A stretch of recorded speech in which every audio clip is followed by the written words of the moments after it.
Hello all. Thanks so much for tuning into another episode of Investor Types. I'm your host, Stefan Angelini, and we're here to talk about sustainable investing. Most people believe that this is changing the world. The world is changing, and this is the next revolution.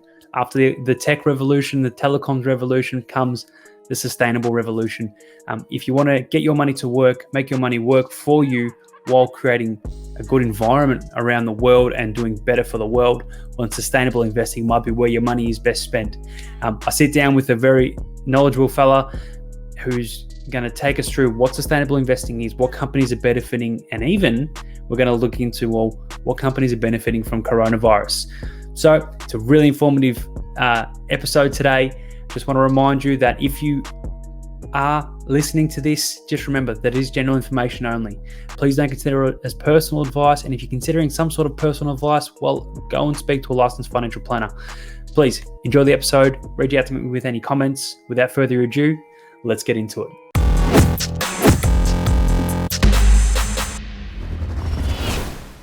G'day everyone, Stefan Angelini here from Investor Types. Thanks a lot for joining us again. We're here to talk about sustainable investing. It's a big topic that's coming around in the investment world with so many different people wanting to adapt their portfolio to start investing, making returns, but also ensuring the environment is safe and the world we live in is safe. I've been talking about a lot to clients. So I'm lucky enough to be joined by George Latham. He is the managing partner at WHEB Asset Management. He's been around in this sustainable investing space since the mid-90s. And George, if I'm right, you were one of Citywire's top 100 managers in the UK, and you're joining me from the UK today. Hi, good morning. Good morning, Stefan. Hi, how are you? That Citywire top 100 thing, that's slightly old. Doesn't matter, George. It's on the rap sheet. It's on the rap sheet. It doesn't matter, mate. Yeah, fine. We're not going to show your age. Starting investing into sustainable environments in the 90s, that's showing your age just there. You've obviously been around for a long time. Over the last 30 years, investing into sustainable markets or sustainable companies, how has that changed over the last 30 years? I think this industry has developed a long way. I think in the sort of 80s and 90s, the starting point for many people was ethical screens. The industry really traces its roots back to sort of church groups and philanthropy, and really it was the sort of starting point was trying to make sure you weren't investing or you weren't profiting from the profits of companies that were doing harm.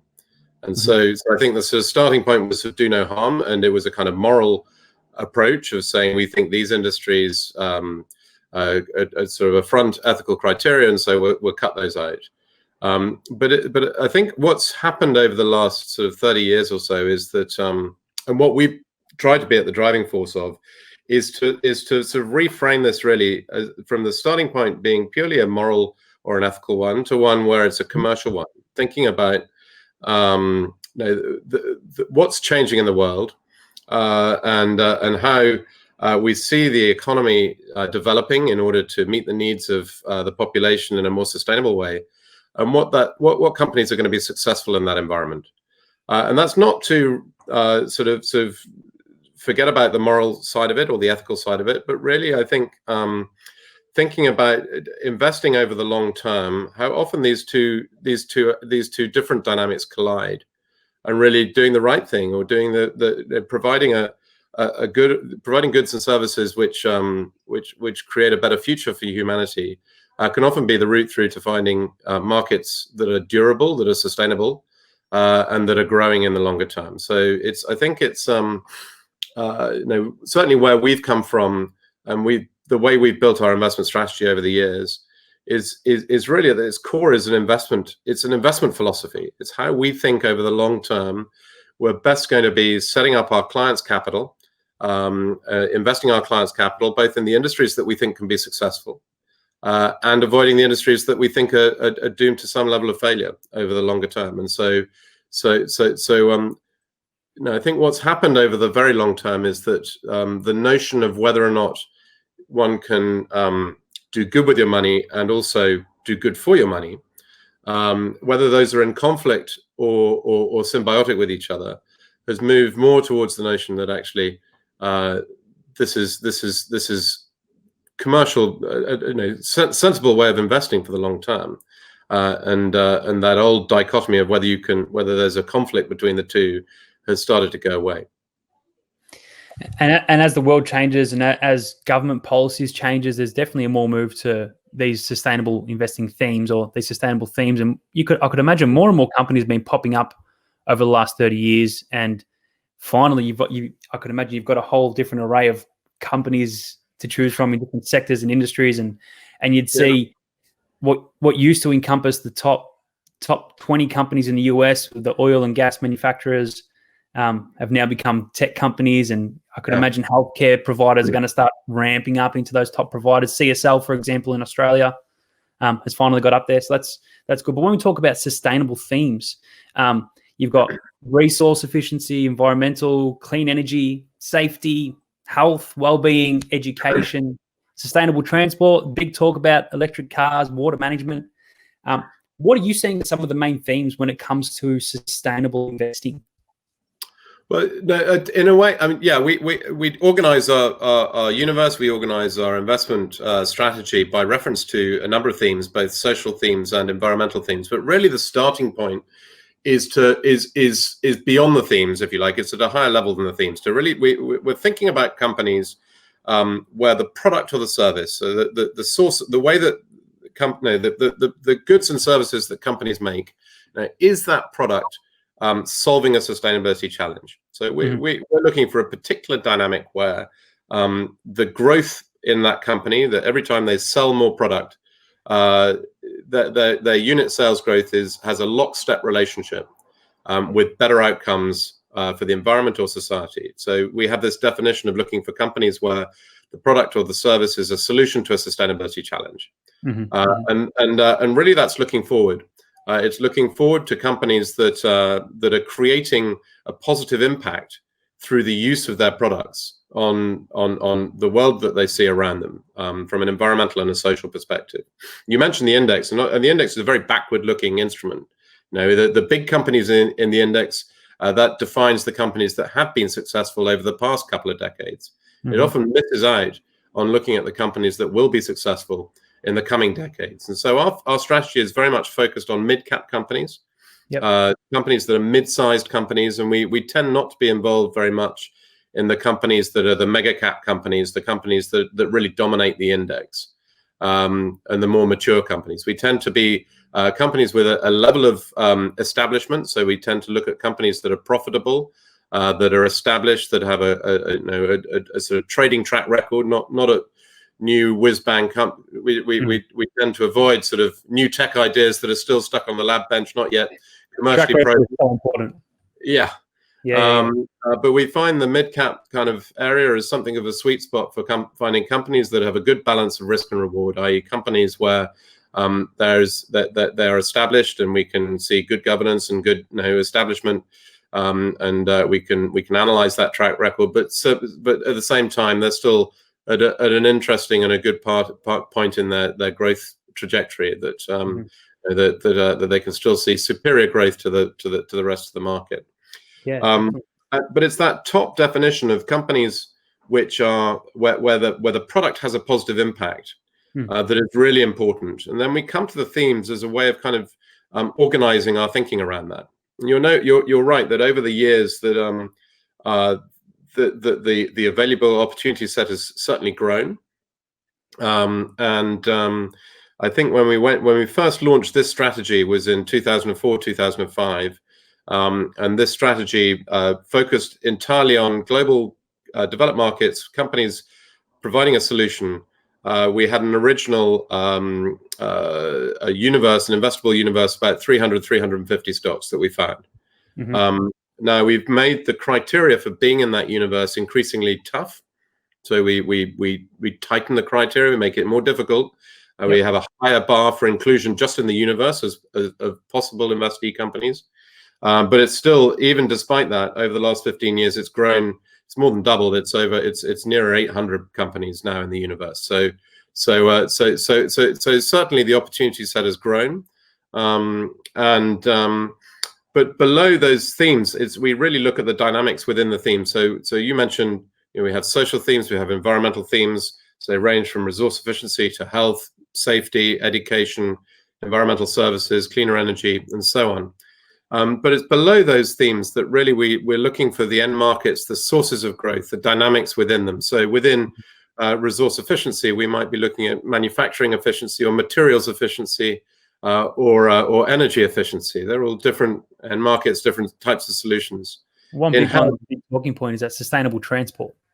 Yeah, well, it's sustainable transport. You have both alternatives to road transport. So it's, we want to get, we can create efficiency and lower environmental impact by getting goods and people and goods and services off roads and onto rail and onto other forms of transport, but also cleaner forms of road transport as well. So we're obviously seeing a lot of interest in the sort of electric car revolution, or the electrification of and electronification of the powertrain of vehicles, and so there's a lot of rapid change in that space that is driving both risks and new investment opportunities as well. Similarly, on the healthcare side, a lot of people assume when we talk about health that we're talking about pharma and biotech, but the important thing is that we're applying that definition of companies that are solving a challenge, a sustainability challenge. And often we find that pharma and biotech firms don't necessarily fit into that definition. If companies are abusing the patent system or they're selling their drugs, it's going to be quite difficult to apply that definition of solving the great challenges that we face to those companies. So we're more interested often in preventative care, in prevention rather than necessarily cure, in dealing with the challenges of an aging population, dealing with the challenges of obesity, looking at genuine R&D at research and diagnostics, and so development of new drugs and new therapies. And obviously that's particularly pertinent at the moment with everything that's going on. And going after the hot topics in the world and trying to fix some of the issues that the world faces, which is great. You spoke about healthcare just there and fixing some of the issues that the world does face. Where would we be if we didn't talk about the global pandemic and investing into companies that might benefit from it? How does that apply to if you are a sustainable investor, trying to benefit from coronavirus or COVID-19? How do people go about it? Well, I think it's difficult to talk about benefiting from it in a way. It feels a little bit. But I think we think our strategy. There's a lot to say about COVID-19. Obviously it's influencing and affecting in different ways and in many terrible ways all sorts of people in different ways around the economy and around the world. The point, we see ourselves as setting up our strategy so that our investors' capital is invested structurally over the long term, to be invested in the best way that we can, given the world that we see that is going to be more prone to shocks, more prone to volatility, more prone to upset, because of the dynamic of the number of people we have in the world aspiring to higher lifestyles, consuming more. The sort of crowded world that we face leads to higher risk of different forms of market shock. And so at one level, I equate sustainability to resilience. And what we're looking for is companies that are run providing products and services that do good for the world, but also that are run in a resilient way. So at one level, that we're looking for companies that are run in a more resilient way, and in some cases, in many cases, that's been proven out across a broader aspect of the economy in this last during 2020, as more resilient companies have tended to face the pandemic in a better way. But clearly, in the direct impact of coronavirus and the pandemic, then companies concentrated in the healthcare sector, focused on R&D, focused on diagnostic tools, focused on new research for new therapies. Then we have a number of companies in the portfolio that are involved in the chase to find a vaccine and are developing sort of candidates vaccine candidates and the like, to be part of the solution. So it's really, the pandemic sort of exposes the whole spectrum of why we invest in the way that we do. We want to be in a portfolio that's not necessarily anticipating the direct nature of every shock, but is set up to be it's better structured when there are shocks.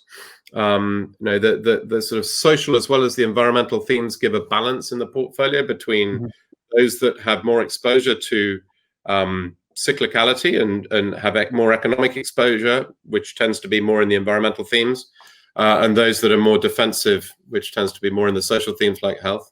So health, in a broader sense, has been more defensive in the pandemic because clearly it's the last area of spending that we're going to be cutting at the moment. And then in the sort of minutiae of what of companies that are looking to address the problems, address the challenges, then yes, as we're focused on R&D as companies that are looking for solutions, then we do have companies in the portfolio that are actively involved in the chase to find a vaccine. And when you look at companies, you're looking for companies that are involved in the vaccine or the world around it. But even before that, all those environmental factors that are changing the world, and that there are now, I guess, the United Nations has Sustainable Development Goals. They have 12 specific areas they're encouraging countries within the United Nations to focus on. How are these guidelines almost impacting the way companies are changing to become more sustainable? I think the Sustainable Development Goals have been a great tool for I think coalescing activity across the scale really of the economy and society and the political spectrum as well. So at their the genesis of the Sustainable Development Goals, they are UN goals, they're societal goals, they're goals for governments, and so then I think some people sometimes forget they're not an investment framework. They're not set up to be an investment framework. In fact, we don't directly set ourselves up to be an SDG fund, but the SDGs are clearly everywhere around everything that we do because we're focused around sustainability. We use 9 investment themes, which we set out with in the early 2000s, 10 to 15 years before the Sustainable Development Goals came in 2015. And there are 17 Sustainable Development Goals. Some of them match and relate to our investment themes. So we show to our investors when we show on our impact microsite, we show how our investments directly contribute towards 7 of the 17 SDGs. But a number of the others relate less to investable markets, but more to how companies are run. And so they can be so the Sustainable Development Goals have been something of a rallying tool in investment markets. I think sometimes in not a totally aligned way, because I think they are somewhat open to being to interpretation, sometimes misinterpretation. Are there other companies? Are most companies trying to adapt these sustainable goals? Because I know even in Australia, there's a lot of the mining companies are trying to implement some of these goals within their company, but they produce iron ore. Yeah. I think they can be used in a multitude of different ways. That's what I mean. Really, is they're kind of open to interpretation. They're open to use that. They're open to. Well, I want to say they're open to misuse. I think they can be open to misuse in marketing sometimes. But to the extent to which, but to the extent to which they can be used as a sort of framework and a tool for people to organize their thinking and organize activity, then that's great. That's they can be very useful. So even clearly we only invest in companies where the product and services is a solution. So mining companies are really tend to be outside our investable universe. They're not the kind of thing that we're interested in. But still, across the sort of spectrum of corporate activity, if companies adjust the way that they behave using the SDGs as a framework, then that's no bad thing. Sometimes that can be a defensive kind of approach in terms of sort of trying to make sure that their business is still fit for purpose, even if their product and service isn't actually directly contributing towards the solution. And at another level, they are a tool for policymakers and governments to sort of set policy, set regulation, and set frameworks within which markets and companies operate.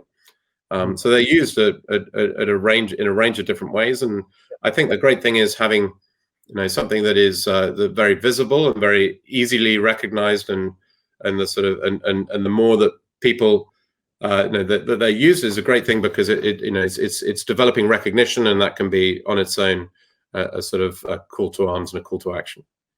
Yeah, definitely. So when we talk about how people are just adapting to these goals and they're trying to implement things, I want to take it back to a macro level rather than just focusing on a company level. And when I look at macro themes, or we look at revolutions throughout the past, we've got started with the Industrial Revolution back in the 1700s. We had steam and railways. We had steel, electricity, and heavy manufacturing. Went on to oil automation and mass production, and these fast became some of the biggest markets in the world. And then obviously information and telecommunications with the IT boom, and now the top largest 5 companies in the world are IT companies. And we look at, all right, what's the next revolution? There's been a big talk around, well, this sustainability is going to be the next revolution. What's your view on that? Well, that's firmly our belief, is that the coming decades will be characterized by a transition to a zero carbon and more sustainable economy, and that will change the shape of every market across the economy. It'll change the operating environment for every company that we look at, and every company that anyone looks at across the investable spectrum. And that's why we see our role, and this is coming for a range of different reasons. Now, clearly, the way that the economy works today is not sustainable to create good livelihoods for 8 billion people on this planet, let alone 10 billion by mid-century, or 12 billion by the end of the century.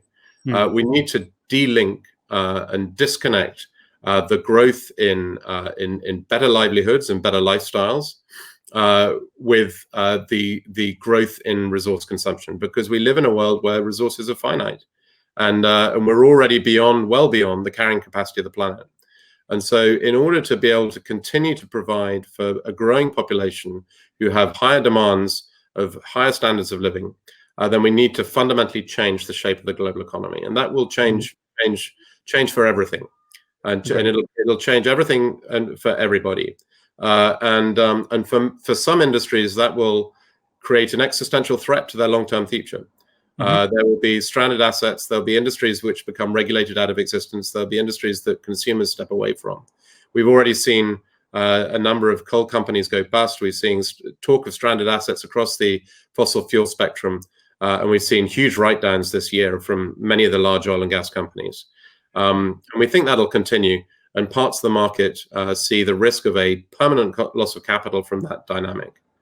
There are many industries where you still need computing, you'll still need food and clothing, you'll still need technology, transportation, financial services. You'll still need many of those things, but they'll need to be sourced and manufactured and distributed in an entirely different way. And that will create a threat to long-term profitability. It'll create a threat to growth in many of those industries. And so those industries will adopt ESG practices.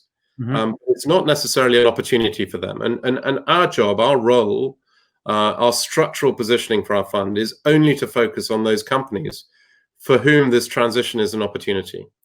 So many people talk about a company like Unilever being the most sustainable company in the world because they win all the prizes for how they run their business, how they source their product, how they manufacture, how they treat their staff. And that's great. And we hugely admire Unilever for the way that they're run. But frankly, by buying more ice cream and shampoo, we're not going to solve the world's problems. So we can't classify Unilever's product as a solution to a sustainability challenge. You know, Apple is a great business, and we all love Apple products, and I use Apple products. But essentially, Apple's motivation is to encourage my 16-year-old daughter to upgrade her mobile phone again, and that's just creating new e-waste. And so not companies like that are solving the world's challenges. We're looking at companies where the product is actively a solution. We talk about this lockstep relationship between higher unit sales growth, selling more product, and a better outcome. So we're looking at companies which are selling wind turbine blades, which are selling healthcare solutions, which are selling educational tools, and so on and so forth, where every time they sell another product, then that's a good thing. We want to see them selling more product. We want to see those companies being successful because that is what is going to help us fix our future. Yep. So really embedded in a sustainable theme. Yeah. Creating a better environment. The basic proposition that we're doing is to tap into that, what we call the sixth industrial revolution, and to position ourselves in the companies which are enabling and benefiting that industrial revolution, and that major transition in the shape of the economy, and for whom that transition is their growth opportunity, is their friend, is their opportunity.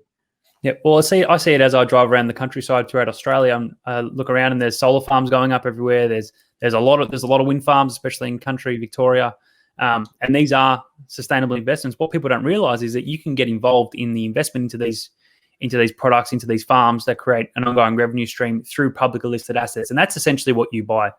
These assets that might sell these turbines, or these assets that might perhaps implement them or hold the assets. Is that right? Yeah, that's the plan. And across that value chain. So, clearly there's a lot behind. You can have a wind turbine. Behind that, there's blades, there's gearboxes, there's installers, there's maintenance, there's all sorts of parts of the value chain. There's computer-aided design that's designing the things in the first place, and so across that value chain there are investment opportunities.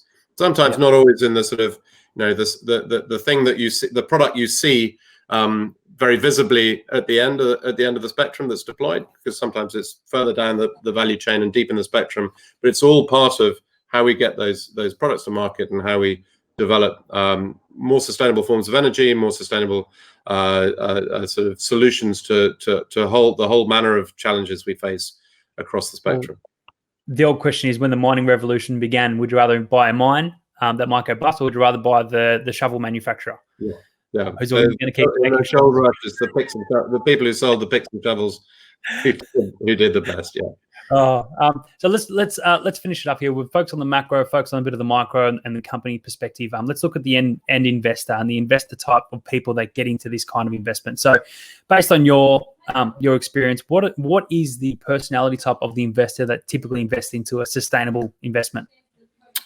Well, it's a good question. There's not a sort of succinct answer to this in a way. I mean, we look at our own investor base, and we have investors that are institutions, that are pension funds. Yep. We have investors that are individuals with their individual savings pots. We have philanthropic institutions. We have family offices. We have a lot of our investments come through financial intermediaries and wealth managers and financial advisors. And so we have the whole spectrum of investors. I remember 15 years ago or so, when we first started out with the strategy, we did a survey of our investor base, and we asked our investors to put themselves into one of three buckets, and we asked them to define themselves as to whether they invested with us because they wanted to avoid companies that did harm, and they didn't want to retire on the profits of businesses that were doing harmful things. Was the first choice. The second choice was whether they wanted to use their money. They were using their money to create change, to change the way that businesses operated for the better, to be more responsible, to make a better contribution, or because they could see a huge opportunity to make money from this industrial revolution and the change in society that was going on, and to position according to attractive investment themes. And so those are the three choices. And we thought this will be really enlightening to see what our investors, which choice our investors make, and very unhelpfully they divided themselves a third between the three different choices, and we had no succinct answer. But I think in a way it's a false dichotomy to separate those things out, because really it's about all three things together. And so our investors are this is a sensible. We think of ourselves as sensible investors, as commercial investors. We're here because we think this is a sensible way to invest over the long term. This is our philosophy, our proposition. But we think that is inextricably linked up in that is the opportunity to see the financial system serve society better and put money towards a better use, and to be part of reorientating economic activity towards a more sustainable basis. And that both means that's an ethical dimension to that, as well as a commercial dimension, and as well as a dimension of greater responsibility. So, I mentioned at the very beginning that we're long-term investors. We tend to buy and hold our stocks for a very long time. That makes stewardship and engagement a natural part of our investment process.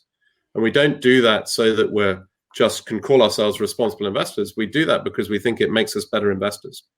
To see that relationship between ourselves and the companies we hold in our portfolio over a long period of time, over many years, as being a two-way one, where we push for better governance, we push for better management processes within the business, from a self-interested way, because we think that's going to make them better investments, but also because our investors want us, are interested in our ability to agitate for positive change.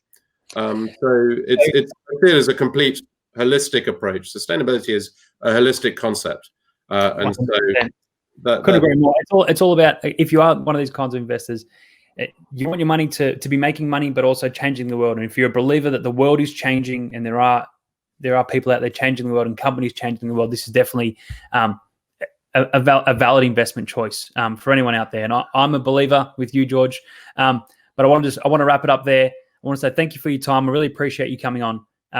I'm a believer that sustainability is changing the world. There are companies changing the world, and the world is changing as a place, as you can see with what companies are implementing. Before we sign off, I just want to let everyone know that this is just general information from our chat today. There is no personal advice. If you are seeking any sort of personal advice or believe this is a space for you, maybe go seek out advice from a licensed professional. But other than that, I want to leave it there. Thank you all for listening very much. George, thank you so much for giving up your time, your early morning over in the UK. I really appreciate it. Thank you very much. I'm shining behind me. It's all right. Oh, good. Okay. Thanks a lot, mate. Take care, everyone. Good to see you. Thanks very much.